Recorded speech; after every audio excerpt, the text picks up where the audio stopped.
It Doesn't Matter Now, by Loganberry. Read by Loganberry.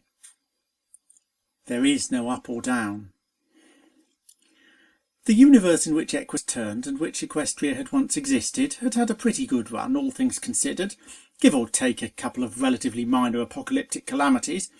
But when the end of all that ever was came at last, and the stars had winked out of existence as though they had been no more than feeble sparks from a traveller's failing tinderbox, there was, quite simply, an airless, matterless nothingness. And from that nothingness there came a sigh. Then there was a pause of immeasurable duration. This was closely followed by another sigh. And after that there came a voice. Though the words had always been there, they had simply been reserved until they were needed. It was an old voice and a new voice, a high voice and a low voice, a quick voice and a slow voice. Most of all, though, it was a distinctly put-upon voice.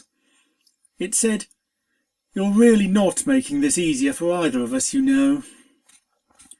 Pinkie Pie raised her head, her frizzy mane bouncing slightly as she did so, and looked deep into what might, with an infinite amount of imagination, have passed for eyes in the fathomless emptiness of the spirit pony's face.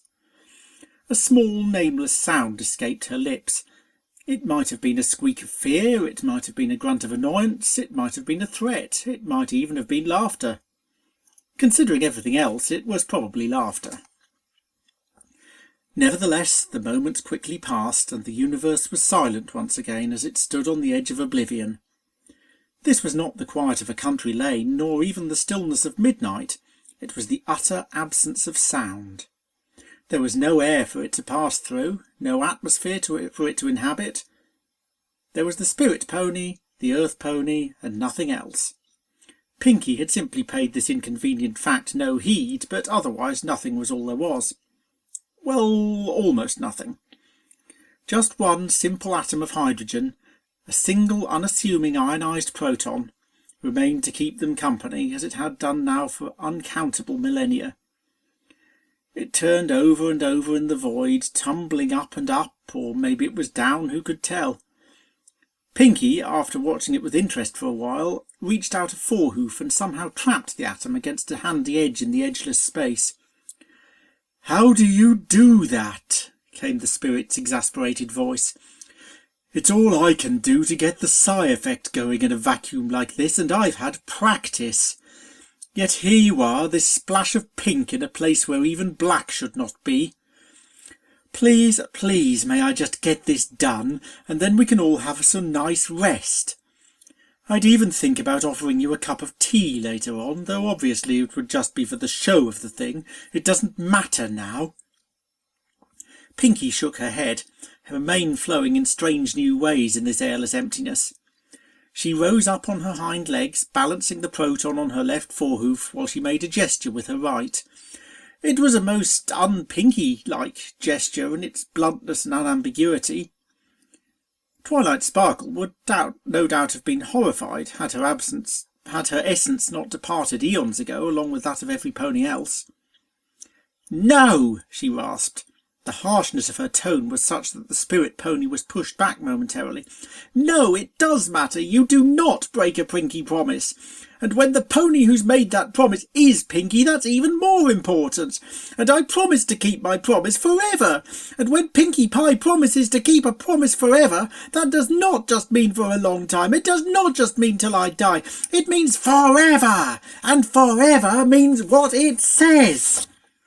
The spirit sagged, the endless void of its cowled robe moving against the equally endless void of the endless void. This was the problem it always had with the end of all that ever was, in those universes which had once thrummed with magic. Someone always came along at the last minute to cause trouble. Well, that and the problem of inadequate vocabulary, but mostly it was the first one. Surprisingly, perhaps, the troublesome someone hadn't always been Pinkie Pie. The spirit pony had never quite worked that out, but it supposed that an analogue of Pinkie existed in every eternity. There was probably a bylaw or something. In this case, the aforementioned last minute spanned a time greater than the combined age of every other universe that had ever been or ever would be. Admittedly, just about all of them did that, Well, except for the ones with eternal pies. Real pies, that was, not Pinkie pies. Generally apple pies. Apples were apparently the multiversal constant that tied everything together. Nevertheless, that endless last minute was still a minute. The spirit pony had, in an unguarded moment, tried to explain this to Pinkie, in the hope that the self-evident mathematical and logical absurdities of all this would confuse her and let it get on with its terminal business. I really should have known better. "I've got my eye on you, spirit!" shrieked Pinkie suddenly. She stumbled and almost let the hydrogen atom slip.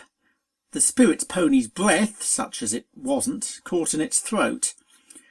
However, the pink pony scrambled back onto her hooves and brought the atom back into her orbit. She giggled slightly as she did so, and this time there could be no doubt that it was laughter. "That's just being unfair," grumbled the spirit. "You're making fun of me, just for not being able to roll my eyes at you." It briefly considered raising an illusion of eyes beneath its cowl for this very purpose, but dropped the idea almost at once. What would be the point? Instead, an idea came to it quite suddenly, and it went on, "Look, if I can help you to fulfil your promise, will you let me get on with finishing up on the end of all that ever was?" "Well, duh, of course I will, but do you Pinkie promise?" Pinkie looked quizzical. "I was just wondering how useful the words of the promise actually are right now. I have no heart. I need not fly when I can transport myself through the dimensions of all and of nothing at the very glimmer of a thought. Sorry, got a bit carried away there. But I don't have any eyes either, and there are no cupcakes now. None at all, not anywhere, not even apple-flavoured ones." "So what?"